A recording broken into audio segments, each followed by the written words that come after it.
സ്വർഗസ്ഥനായ ഞങ്ങളുടെ പിതാവേ, അങ്ങയുടെ നാമം പൂജിതമാകണമേ. അങ്ങയുടെ രാജ്യം വരേണമേ. അങ്ങയുടെ തിരുമനസ് സ്വർഗത്തിലെ പോലെ ഭൂമിയിലുമാകണമേ. അന്നു വേണ്ടുന്ന ആഹാരം ഇന്ന് ഞങ്ങൾക്ക് തരണമേ.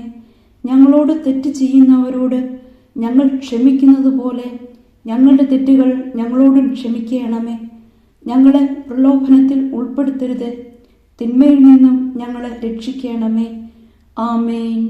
നന്മ നിറഞ്ഞ മറിയമേ, സുസ്തി, കർത്താവ് അങ്ങയോടുകൂടെ സ്ത്രീകളിൽ അങ്ങ് അനുഗ്രഹിക്കപ്പെട്ടവളാകുന്നു. അങ്ങയുടെ ഉദരത്തിൻ ഫലമായ ഈശോ അനുഗ്രഹിക്കപ്പെട്ടവനാകുന്നു. പരിശുദ്ധ മറിയമേ, തമ്പുരാന്റെ അമ്മേ, പാപികളായ ഞങ്ങൾക്ക് വേണ്ടി ഇപ്പോഴും ഞങ്ങളുടെ മരണസമയത്തും തമ്പുരാനോട് അപേക്ഷിക്കണമേ. ആമേൻ.